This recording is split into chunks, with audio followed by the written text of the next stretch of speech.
My name is Joe Jenkins. I've lived down here in southern Illinois in the Shawnee National Forest since 1974. I just started, uh, my buddy Jim started coming down. We went to hiking. We love to hike. We like to camp. And we ended up one night with an incident that happened. And that's what started us down this path. That happened how long ago? 12 years ago. Okay, yeah. So my name is Jim Peters, and I'm retired from the Illinois Secretary of State's office, where I worked in IT for 30 years. And after I retired, I moved down here to Southern Illinois. Joe has been my best friend since second grade, and he moved down here his junior year. Yes, in 1974. in high school. So I'd been coming down since I was 17, driving down on weekends and stuff. And me and Joe decided that we wanted to start backpacking, and we were going to go from do the river to river trail, which goes from the Ohio River to the Mississippi River through the Shawnee National Forest. And so we started doing that. And as we were doing that, we found this place that wasn't too far in, maybe 2 or 3 miles in, that from the Garden of the Gods. Yeah, from the Garden of the Gods area that we really like to camp. It was about 800 foot up on a bluff, and you could see from that bluff, you could see even into Kentucky, and multiple counties here, probably 2 or 3 counties in Illinois. It's just super beautiful, super beautiful. And we really liked camping there. And it was secluded enough to where there was nobody ever walking through there, but yet it was just nature was just very, very beautiful there. So we decided we like to camp there a lot, so we would do that sometimes just on a weekend. Hey, let's backpack up there and just camp. And that's where we had our very first experience up there on that bluff. And from that point on, we that's what actually started us in this endeavor that we've been going, this rabbit hole we went down. We'd had several experiences while hiking, but at the time, Bigfoot was not in our mind. We weren't thinking about that. We just put it off to nature. A tree fell for some other reason, and didn't really realize until we were up there one night on that bluff, like Jim said, and we'd had several things that happened, but that night we heard a howl. It was 4:30 in the morning. We'd all been asleep. We're sleeping in hammocks. We have had a friend of ours, her cousin, with us, and he gets up and starts stoking up the fire because it was pretty cool that night.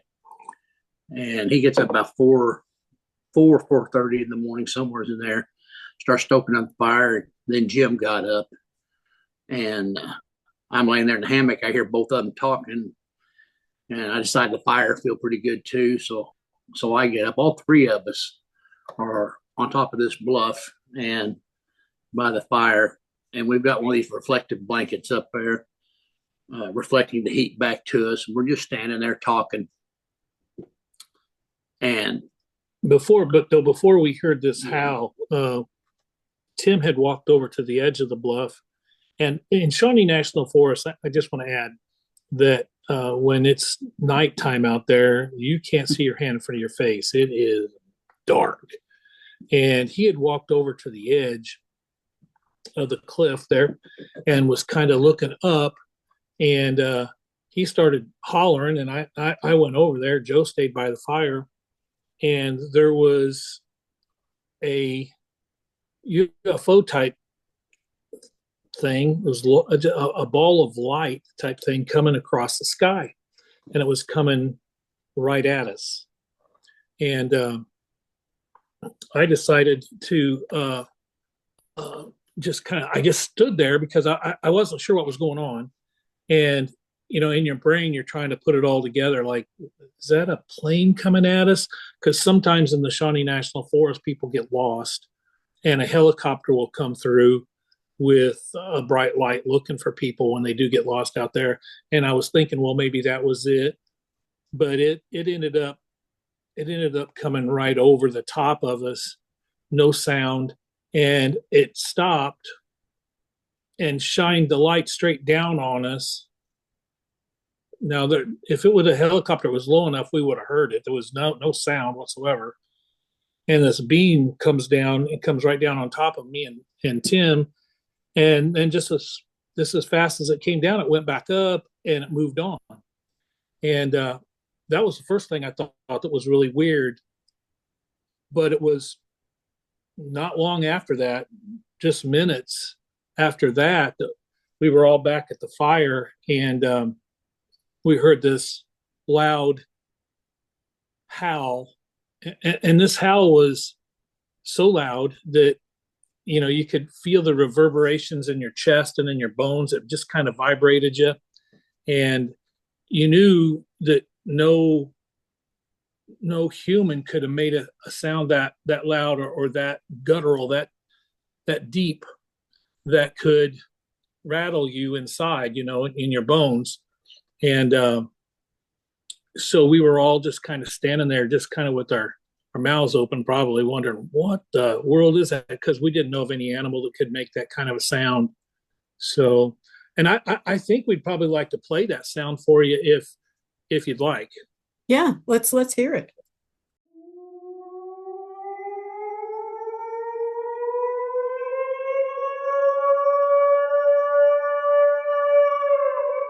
That was the first howl, and I can just say it just made you look small or feel really small when you heard this big noise, because you knew it had to be coming from some kind of creature that was very, very large. We knew it wasn't a human. And I've been in law enforcement for 40 years. I've been out here hunting for people that was lost, hunters that got turned around, hikers that just got lost. And we'd be out all night. So I've been out in the woods many times, not including our camping sessions. And I'd never heard anything like this. I knew this was not a human. I knew it wasn't any animal indicative of the Shawnee National Forest at that time. I've never heard that. And like Jim said, you could literally feel it in your chest as it was going on. And it was coming from across the valley up on a hill across from us. And then just by the time I looked at Jim and I said, "What was that?" He told me, he said, "I'm going to tell you," but he said, "You probably won't believe me." He said, "I've heard that on the internet or on TV." He said, "Sounds like a Bigfoot." I didn't know what to think because I couldn't make out what it was. And about that time, we heard a response coming from north of the Garden of the Gods towards Equality. Sounded like it was a couple of miles away. It was definitely farther away, and you couldn't feel that one, but you could hear it.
Responding back, and it was the same kind of whoop, and And I'm not, earlier I said we saw this thing go over. We weren't sure if it was a UFO. I'm not necessarily trying to tie the UFO to the Bigfoot. I just find it odd that we did see this UFO type thing come over, and then it wasn't very long after that we had these whoops. So some people might try to tie that together. I don't know that they're tied together. It's just odd that they both happened in the same night, and we'd been out there many, many nights camping, same spot, and never had anything like that happen. So yeah, and The date, do you remember do you remember the date that this occurred? this was in. I can give you the date. I thought it was. I thought maybe it was October, but it was like 2012, wasn't it? October of 2012, because it was really cold that night. We had the reflector up. He's looking at some pictures probably to try to figure out when it was, but it was. I think it was October of 2012. So There was no full moon out or anything like No. that? No, we didn't have any. You couldn't see your hand in front of your face. Matter of fact, earlier in the evening, we had kind of made some dinner. We were sitting there eating, and all three of us were sitting there. And Joe's probably 3 feet away from me, and he's talking. And I can't see him. That's how dark it is out there. It's just so dark. And there's, even though you're up on a bluff, there's still trees and stuff up there. So there's a canopy up there as well, even though you're looking down over the tops of the other trees in the valley. So yeah, it gets really dark, and there was no moon. You couldn't see anything out there. That's, it's kind of unnerving when you can't see somebody standing right next to you. But bottom line, it was very, very dark. So what made you migrate to this particular campsite for what drew you into this particular campsite? It's beauty. I mean, it's just absolutely stunning when you walk through. The first time we walked through there, before we'd ever been there before, matter of fact, we weren't ready to camp yet. It was probably about 2:00 in the afternoon the first time we walked through there. And we decided, instead of continuing hiking like we normally would till, getting close to dark and then making camp, it was just so beautiful. We just decided to stop and camp there. That's just how beautiful it was. And this is a better view than you can get at Garden of the Gods anywhere. It's stunning. And so we decided to stop and just camp there, me and Joe, that particular time at like 2:00 in the afternoon. So that's what drew us there, and that's what kept us coming back, is just the fact that, man, that is just a sweet place. There's a beautiful breeze all the time. The views are fantastic. And if for us, if we were just wanting to get away for a weekend, we could just go out there, hike out there, and camp the weekend out there. And it's awesome. So that's what started us going there. And but we had incidents that started happening up there, and that kind of kept us going back. Yeah, we had some. Tell me about some of the things that happened prior to this particular more outstanding incident. What were some of the things that had occurred? Yeah, we can tell you. Yeah, we've been hiking for a long time, and we, like Jim said, was doing the river to river trail. We had an incident when we was in the middle of the Lush Creek area. No, I think she's asking what happened up there on top that kept drawing us back to the bluff. Oh, okay. Yeah, what happened up there is one time we were camping there, and we were just getting ready to set our campsite up, and I hear this noise, this mechanical sound. It kind of, if you had to equate it to something, like an electric drill, right? Yeah. It's got that buzzing sound, and only it was louder than that. But that's what it reminded me of, like somebody's drilling something, but it was loud. And our campsite on the bluff is only about, I don't know, 50, 60 feet from the timber on the other side where we were hearing it. Yeah, probably 80 feet. 80 most, feet. yeah. Okay. So we're only about 80 feet away from this timber on the other side of the bluff. And that's where we're hearing this drill sound. And it was loud enough that we decided. I mean, it's coming. Yeah, it's drilling. You're hearing this sound, and we're just looking at each other and looking over into the woods because it's coming from right over in the woods. We get up and we walk over to where we think we hear it coming from. And we get over to where it sounded like it was coming from, and we're standing there and we hear it someplace else. Yeah, it stopped where we were at and moved. And of course, our first thought, well, is it coming in the wind? Is carrying a sound or what? But we could definitely tell that it was now over in another section across the trail. So we head over there. And by the time we got there, it had stopped. And then we hear it someplace else. This continued on. But we were doing this for easily for 15 or 20 minutes. And finally, we decided to split up. I said, listen, let's triangulate. You go one place and I'll go, because we'd heard this in like 3 different places or 4 different places.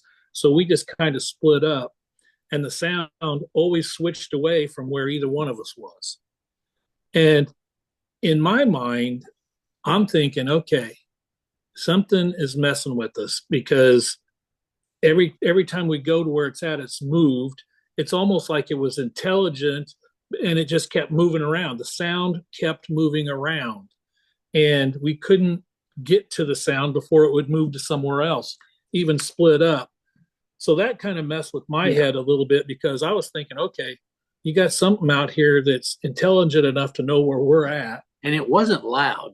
I mean, it was just like you could just hear it over there, and you can tell where the sound's coming from. You can tell the direction it's coming from, and you can basically, by the sound of it, tell the distance into the woods. But we'd get over there, and by the time we'd get to where we thought it was at, it'd stop, and then you'd hear it start up again someplace else. That was one of the first things that's happened up in that area. Yeah, that we thought. I thought that was really, really odd, and that stuck with me for a long time, because, like I said, I just kept thinking, well, something's messing with us up here. And since then, I have done some research on this moving type sounds that are seem to be moving around. And we had presented at the Southern Illinois Bigfoot conference last year, and Ron Moorhead was there, and I listened to his presentation where he's talking about the sounds that he heard, in the Sierra camp. He's talking about these sounds that weren't really there. He'd hear the banging of a trash can, it sounded like, but they'd go out and there's nothing there. So it reminded me a lot of what he was saying that was happening to them, where they were hearing these sounds that were not in the area where he heard them from. And even though ours was kind of a mechanical, it was a little bit different. They were just similar in the fact that these sounds seemed to be moving around, but yet you could never really get to it or see what was causing it. Hi, I'm Linda Eastburn of Linda Eastburn YouTube channel, and I have a new book out called Threshold to Encounters. It's about 40 years of research and experience with all of these wild cryptids that many of you I know have encountered yourself. You can find it on Amazon.com. We're interviewing Ron Moorhead, and he talked about a similar sound that you're talking about. Actually, it was an electrical. He said it was an electrical sound. He didn't refer to it as a buzzing, but I kept trying to get him to define it more specifically as to what made it sound electrical. And he said, it was a kind of humming, or there was just a frequency about it that he could tell it was electrical in nature. Mm-hmm. But they could never find it. They could absolutely never find it. I don't recall him talking about it moving the way you guys have talked about this moving around. But it definitely was never identified, and they were so remote, it could not have been, like another person or an electrical device up there. It wasn't. And that's kind of where we were at too. We were probably 3 miles away from anybody, and the sound couldn't have carried that far, and it wouldn't have kept moving. There was nobody else up there around us at all, and Yeah, you're just surrounded by woods. And you're on top of a bluff, so that knocks out one half of the direction that it's coming from. Um, and we don't have a copy of that up there, a recording of that, because we hadn't started recording as of yet. But we do have a recording of a mechanical sound that we picked up. Jim's done a lot of audio recordings in the woods. Both of us have, and we have captured an electrical sound on that. If you'd like, we'll send it to you. Yeah, you can. And tell me about this. This was a different incident, right? yes, oh yeah. So tell me about that one. Well, okay, let me kind of give you a fast climb up to that point. So after we heard this sound, we're not the type of people that are going to just go home and forget about it. So we wanted to hear that sound again, that big whoop that we heard, and what made it. And we didn't have a lot of equipment. We didn't know what to do. So research on YouTube, look at other investigators, try to figure out how they were doing things, and we decided we were going to start cheap. We started out with a couple Olympus recorders. Yeah, small handheld, recorders, and we would take those with us and put them on trees in remote areas where there was nobody around. And we started doing this all over Shawnee National Forest. Every time we'd go out, we'd tape recorders to trees away from where we were staying, and maybe sometimes we weren't even staying. We just go out and put the recorder out and then go back the next day and pick it up. But that's how we started, is doing all these recordings. And since then, we've established, we've got about a database of well over 100 sounds that we don't know what they are, and other sounds that were coyotes and whatnot. But hundreds and hundreds of hours of listening to these recordings. But we have since then identified 3 areas here in the Shawnee National Forest that seem to be very, very active. And so we decided we were going to go back to those 3 areas all the time. So that's where we have concentrated all of our research. So this buzzing sound that we caught was in an area that was one of these very active areas. Site 2. We call it Site 2 because, obviously one of these is on private property, and we don't necessarily want to give out names, but we caught this in Shawnee National Forest, where his property butts up to Shawnee National Forest there, and it's a very unique sound, and like I said, we can send that to you so you can hear it. But let's talk about it a little bit too. So it's a unique sound. Does it sound like the buzzing sound at the other location? No. Okay, tell me what's the difference? This one sounds to me, and matter of fact, I thought it was an animal making it at first.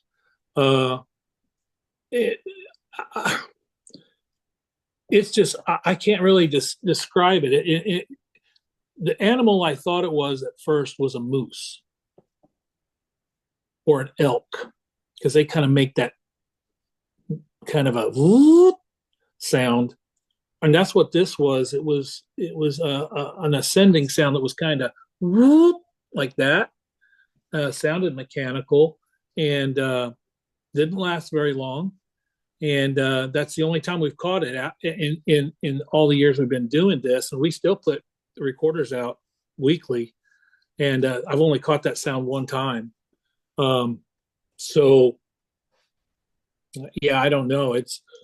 I don't know what could have caused it. It's just one of those sounds we classify as unknown because we can't put it in a classification. Now, you talked about having 3 sites that you focused in on because of what you believe to have more active Bigfoot activity. Is that correct? Yes. And so the 2 of them had this kind of unusual, unidentified sort of mechanical sound, possibly that's a buzzing at one place, and kind of the other one sounds kind of like maybe a drill or something. So the third location, was there any kind of an unusual sound there? We've gotten tree knocks, footsteps, howls. Yeah, on all three sides. Yeah, on all three sides. We honestly, we've kind of just put all of our time into these three spots because generally, I mean, some of these other spots we put a recorder out and you'd listen to 12 hours of crickets, nothing there.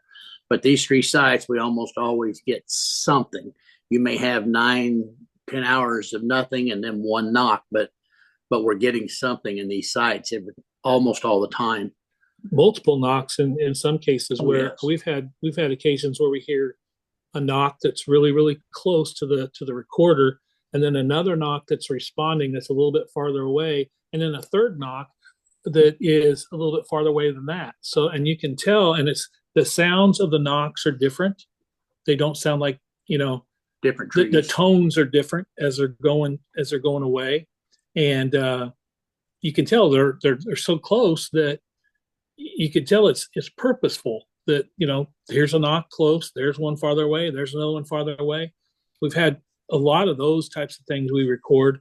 We've had some howls. We've had some really, really weird type howls that are very strange, and not your typical whoop or that sort of thing. That they're really odd sounding. And then we've also had some howls that kind of sound like the famous Ohio howls that Matt Moneymaker recorded. We've had some here that we recorded that are very similar to that. So yeah, we've captured several really good howls, I believe, and I mean, and just when we go out to camp now at this point, we on these sites we just start a recorder and have it recording. So I mean, we've had incidents at the campsite while we're there. You camp at all three sites. These are places you spend some time at generally. Yes. Yep. We've been at all three sites. One of the sites is we've. I don't know if you did you send her any pictures at all? No, I don't think. Okay. We've had 4 pictures of different cryptids that we have taken, and on multiple sites, and obviously, picture evidence is never really the best. We understand that because if it was a super clear picture, everybody says, well, it's fake because it's too clear. And if it's blurry or not perfect, then it's not clear enough. It's fake and whatnot. So we have put at least one, I think one of them or 2 of them are up on our Facebook page, but they're in part of our presentation. When we give them, we show these pictures. And like I said, we understand pictures aren't the best necessarily, but these pictures here are pretty good.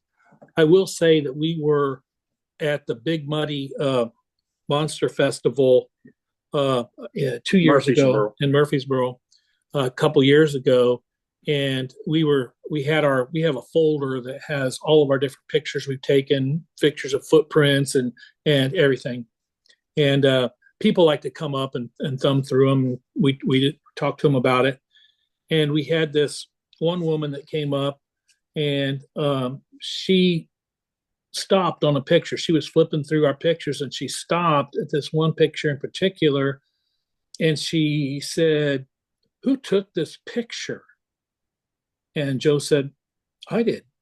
And she says, "That's a primate." And she wanted to know where we'd taken the picture at. Yeah, and we told her the county. And anyway, she said, she's a primatologist, is what turns out is she's a primatologist, and she says, "I get pictures all the time people send me," and she goes, I know they're fake as soon as I look at them, but she goes, "That right there is a primate." And she said, "Joe, can I have this picture?" And Joe said, "Sure, I'll send it to you." So Joe sent her the picture, and she said she was going to send that out to all her colleagues, right? Yeah. And so the next year we end up doing a presentation at the Liberty Theater there at Murfreesboro at their Big Muddy Monster Festival, and we're showing these pictures. And we get to that, and I explained the story that that this primatologist had seen the picture and told us that it was of a primate. And while showing the picture, I explained what she had pointed out to us that we didn't notice that made her believe it was a primate. So after the presentation is over, we're back out front at our table, and she comes back out and said, "I'm the one you were talking about." And I'm the primatologist that had your picture. We remembered her. Yeah. And I said, did you hear anything from it? And she said, I sent it out to all of my colleagues. And I said, well, what did they say? She said, everyone had the exact same response. It just said gorilla. And this picture was taken in Hardin County, in the Shawnee National Forest. No gorillas in Hardin County. So we know that some of our pictures, at least that one in particular, that other people have looked at, and many primatologists have looked at, when they all come back and say gorilla, well, probably it's not really a gorilla, it's probably a Bigfoot, but it sure looks like a gorilla. And our presentation is, when we show those photos, is we tell how we ended up coming about getting those pictures, because we've got pictures of four cryptids. And tell me the process. How, when and where and how did you get those images? Okay, let's talk about the gorilla first, since we already started. You can tell her the story. Well, again, I worked in law enforcement. I was a sheriff's deputy, and I was on patrol, and my dispatch had called me and said, we live in a small county. Hardin County's got 4,000 people in it. And most of the roads are rock. Most of them are gravel, yeah, it seems like. And dispatch radio told me that there was some cows out on this farm on a gravel road, and told me the location. Well, I headed out there because you don't want a car coming around the corner and hitting a cow, do a lot of damage, can hurt some people. So I get out there, I find the cows, and I end up parking my car in such a way to where I seen where the fence was broke, we're kind of using it, my car's kind of like a gate. And block the road as well. Yeah. And I went out around and started hollering to cows. If you get cows moving, they'll just follow one another. And so dispatch had contacted the owner and told me that he was on the way. So I started getting the cows back in. They ended up going back in fairly easily. And once they did, I just pulled my car up there by the fence, so it kind of blocked where it was broke.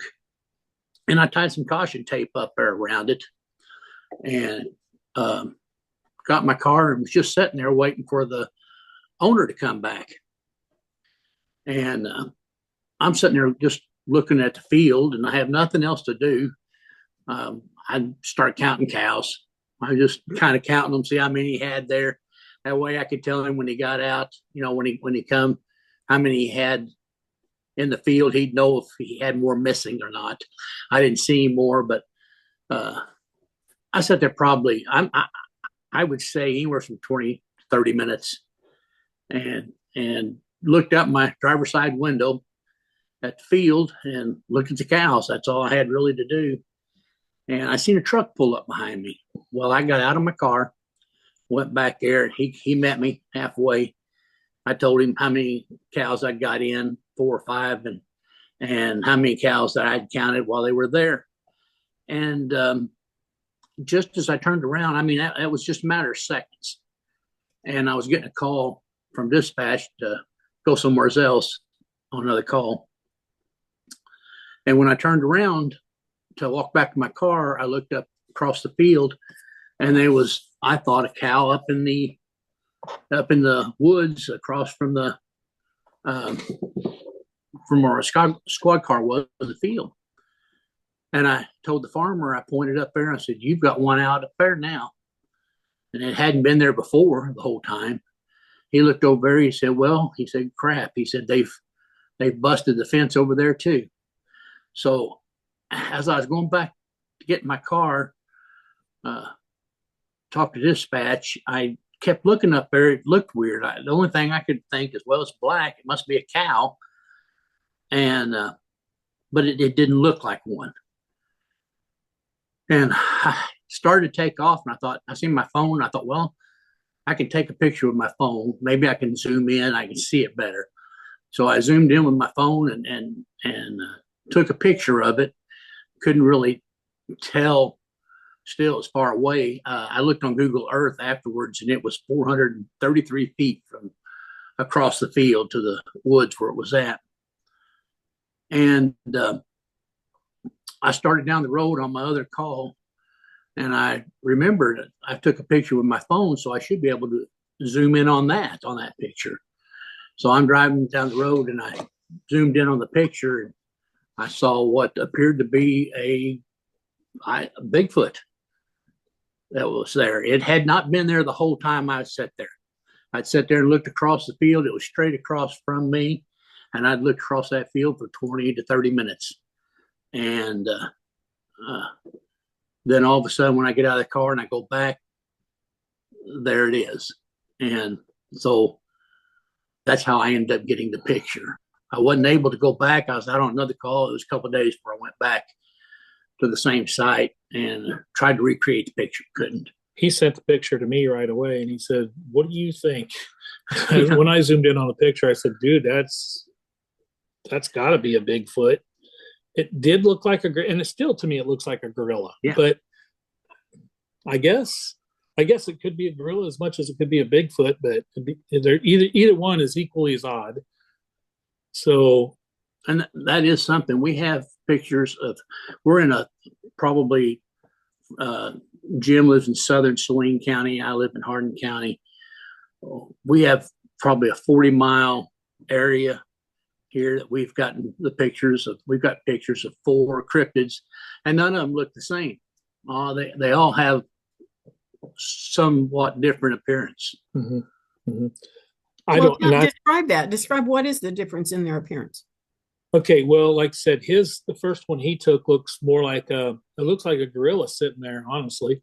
And the ones that I have taken, and once again, these are on these sites that we're talking about, these 3 sites. And I caught one. Everybody says you can't catch one on a trail cam, but on this one particular site, we had multiple structures. We had one where this tree was growing up, and there was sticks that were all broken off at about 2.5 feet in length, and they were all leaning around the bottom of this tree, leaning up against the tree all the way around it. And there was like 13 of them, 14 of them going around this tree, and they, like I said, they were all the same length going across. They were all broken and just leaning up against the bottom of this tree. Now, what that means, I don't know. I've never seen anything like it. But about 20 feet from there, we had another structure that, I don't know if I can explain it. There was a tree with a Y in it, with a fork in it, that was around this other standing tree. And then you had other sticks leaning on each side of this spine looking thing. So yeah, it made kind of like a place where you could crawl into. And so those 2 were about 20 feet apart. And I thought, I think I'm going to stick a trail cam on those areas. So I walked back about another, 20 yards or so, and put a trail cam up pointing in that direction where those structures were. And for months, I didn't get anything, a deer going through or some kind of other animal going through, a coyote.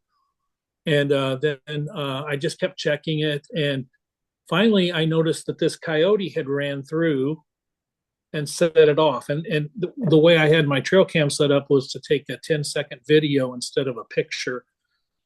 And you see just briefly the tail of this coyote going through the picture, on the video. And then, then it's just looking at woods. And this was done at, taken at around 11:30 at night. This was in February, and around 11:30 at night. And I noticed something in the background that was kind of going from one tree to the other tree. I'd go to this tree and then and move over to the other tree. And this is all during that 10 seconds. The coyote's already gone, and now I'm just looking at this background, but I see movement, but I can't tell what it is because of the distance. And it definitely didn't set the trail cam off. It was the coyote that set the trail cam off. But yet I see this thing moving from tree to tree in the background. So I stopped scrolled through the video till I got it where it was right in the middle, and I took a snapshot there. And then we had sent other pictures to Jose Payan, Jesus Payan, who has the it's what, Finding Bigfoot or no Breaking Bigfoot webpage, and he's been known to clear up and enhance photographs like that, bring out detail. So we sent it to him, and he sent us back a picture. And there's this very hairy creature that is in between these two trees. It has one arm that looks like up, leaning against it, and the other arm wrapped around the other tree, and it's like right in the middle. And conical head, had long whiskers that were kind of blowing in the wind, because you could see they were all blowing around. And I thought, what on earth is that? And the very next day, after I took that picture and before I sent to him, I went and stood in the same spot, had Joe come over, and we used the same trail cam, took a picture of me standing there in the same spot. Well, I'm just as big as the creature was. So I'm about 6'1". So this particular cryptid was not like an 8-foot tall cryptid. It was my size and height. And I stood exactly where it was in the picture. And so I know it was roughly my size. And so that's one of the difference between his and mine, is mine had a little bit longer hair and was shorter, littler, in mass and in height. On this same property, just maybe 50 yards from where that picture was taken, I took another picture. We had just had the woods were just cleaned out. Had a guy come through there with one of those machines that can just eat up a tree in seconds, and brush. And they had the whole forest cleaned out to where there was no underbrush or anything. Just the more mature trees were left, and so you could really see through the woods. It was very easy to stand away from the woods and see through them. This was in March of last year. Yeah, this is matter of fact coming up on a year. And I was standing about 60 yards from where it was at, and I was basically just looking through the woods. And as I got to one spot, I realized I can't see through there. I should be able to see through that spot. And this particular March day was raining. It was gray outside. Just everything was gray. No leaves on the trees yet. And it was just, like I said, it was misty, kind of still, gray clouds. Everything's gray. And I couldn't make out exactly what was blocking it. And at the time, I didn't have a whole lot of time to go down and investigate it. And I snapped a picture of it. And unlike Joe, I didn't zoom in on it. I didn't even think to zoom in. I just put my phone up and took a picture. And when I got to a point where I could look at it, now I stood there. I want to back up a minute. I stood there for quite a while looking at this, and obviously it was looking at me. I didn't realize at the time exactly what it was, but we would have been standing there looking at each other for several minutes. Now it wasn't moving, and I wasn't moving too much either, but it was really, really from the naked eye, it was really blending in with the background. And I don't know if you've been in the woods and seen how deer their coats change from winter to summer, and you can't see them if they're standing still. They're very difficult to see because they just kind of blend in. As soon as that deer moves, it's like, oh yeah, there was a deer there. Yeah. And this was the same kind of thing that was happening here. He blended in perfectly with the background, and just enough to where I couldn't see through a place that I knew I should be able to see through there. So when I looked at my phone and I zoomed in, it was really obvious what it was.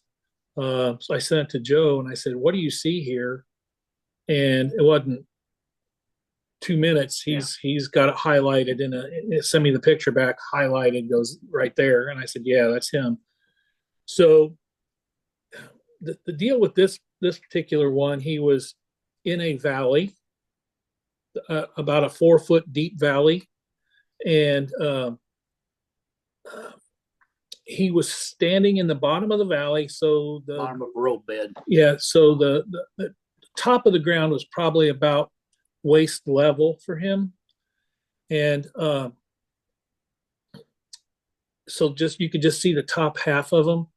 And so when you look at the picture, there is a branch from a tree that's going across, and it goes right across his forehead.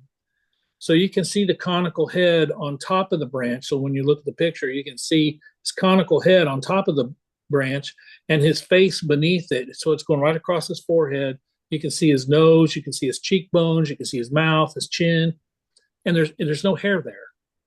It's like more like a human face. The rest of his body's got hair everywhere, black or gray. I guess gray hair because it matched in with the stuff. But so we measured that branch that was going across his forehead to the ground, and it was 8 foot. So with his conical head going over it a couple inches, he was a couple inches over 8 foot tall, just standing there looking at me, and I'm looking at him. And I got to admit, at the time, I wasn't sure what it was when I took the picture.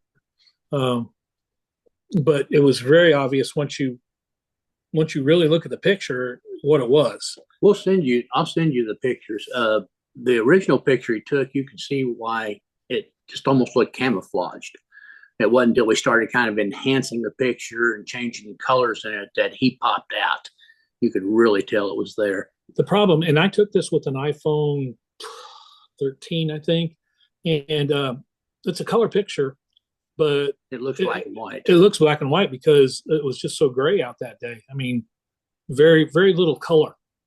But yeah, he's there definitely. Once you see it, you can't unsee it. And you can see his shoulders, his arms, his hands, his face.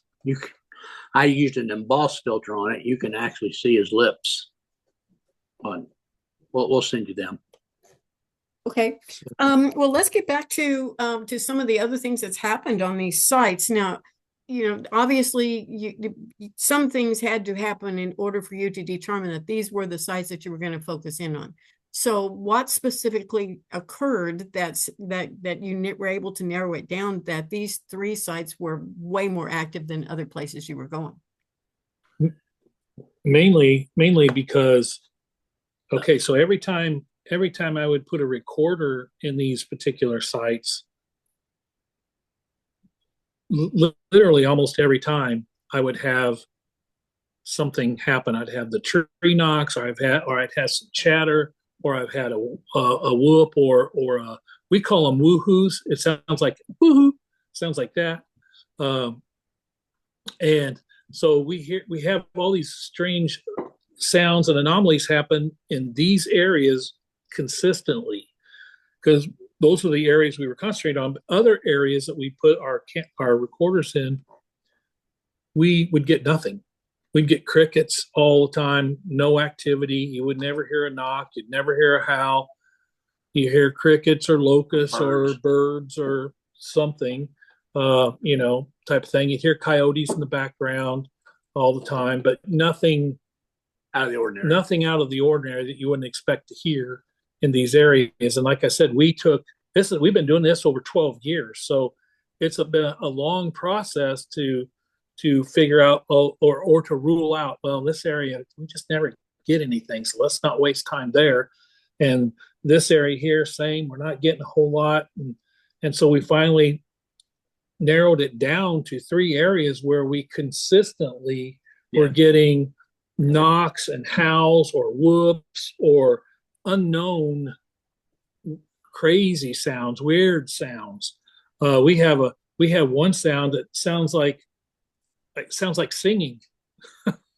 I know it sounds really weird to you, but this is in the middle of nowhere, and it sounds like singing in the middle of chatter, but in a melody type sound. Yeah, in the middle of the night, you get this weird singing type sound. So that's how we kind of narrowed it down to the 3 areas, is that just process of elimination of trying to figure out, this area, don't waste our time in.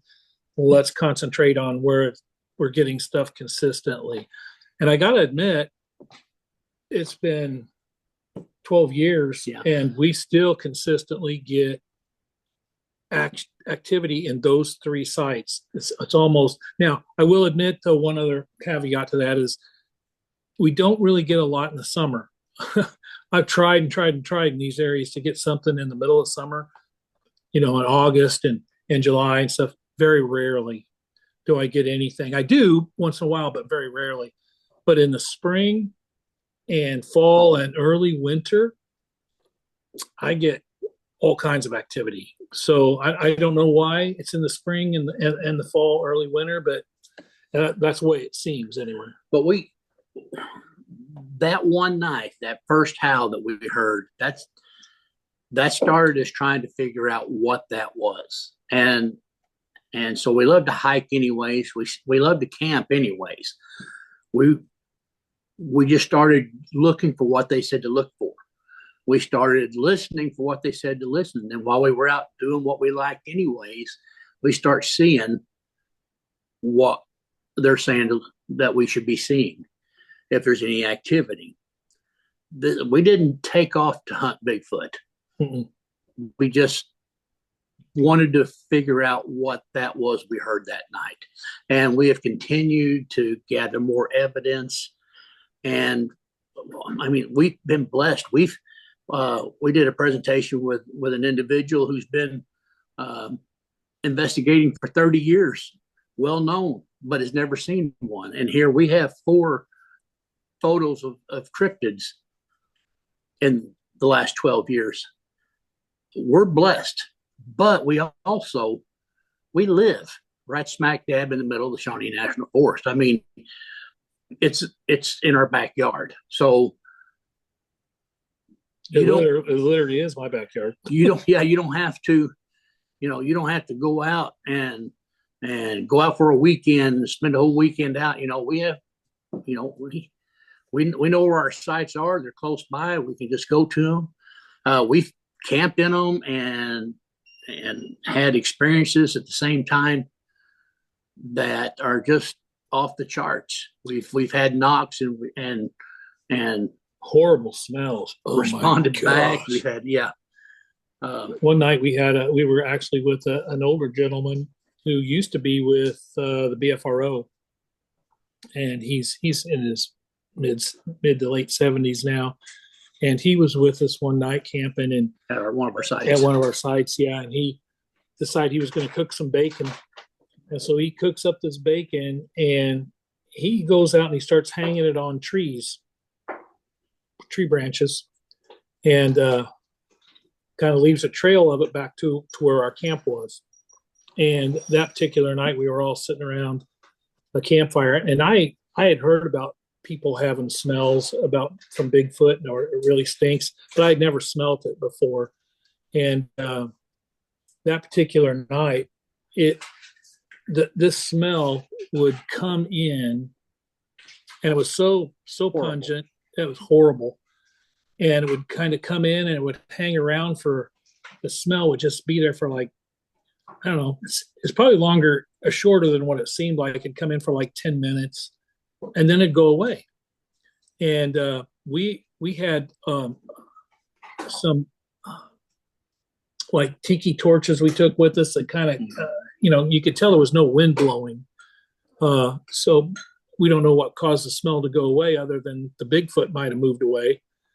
And then it would come back. And then it would go away. And then it would come back.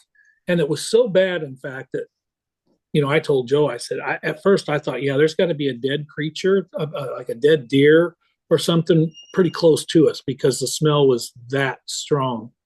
And that next morning, we went out and scoured that area looking for anything dead that, might have been rotten. And because that's what it smelled like, rotten meat and wet dog and everything else. It was bad. It was bad. And there was nothing there. We never found any dead creature. We never found anything. And never smelled it again. And we've camped at this spot many, many times. Yes. And we'd never had that smell before, and we've never had it since. But that particular night, when he hung out that bacon, something was, in my mind, something was coming close enough to camp to that you could smell it. And we had one old sheriff that we had talked to. He was well retired and long in years, and he had some experiences with Bigfoot. And he said, if you ever smell them, get out of the way. They want you to smell them because most of the time they'll move in a way that the wind isn't blowing your direction. That's when they're trying to be sneaky, so you can't smell them. But he said if you're smelling them, it's because they want you to. So that kind of stuck in my mind when I kept smelling. I'm thinking, yeah, he wants it. So. We've had stories in Hardin County for years. People would tell, tales, and you'd hear, these stories. And honestly, before this, I never really paid a lot of attention to them. I'd even had stories told to me by sheriff's deputies, older gentlemen, through the years. And I was like, yeah. Well, once this happened, a lot of those made sense. And we have found out that since we've got our photos that we can show people, we got our audio recordings they can listen to, that, we have people that, I don't believe that. We'll show them the photo albums and they'll say, well, I don't know what that is. I can't explain that. Well, it's opened people up to go, all right, let me tell you my experience. So that's really helped us a bunch. And we've realized that there's not only do we have stories, but there's a lot of people in our area that have stories also. They just are a little timid about coming forward. We were for a long time. Yeah, we were very timid about it. I was a non-believer, and finally I became a believer once I had the experience, and then, but I still didn't want to come out and tell everybody. You don't want people looking at you like you're crazy. But it got to the point we had so much evidence that we were collecting, kind of privately, that we had to start sharing because it was just too much. And at that point, we decided, well, we needed to. We had come out of the closet. We had contacted three BFRO people, 3 different BFRO people to come and just look and listen, showed them our pictures, told them what we had. And they come down and because we were still questioning at that time, are we crazy? Are we actually catching this stuff? And they listened to our stuff. They looked at our pictures and they're like, yeah.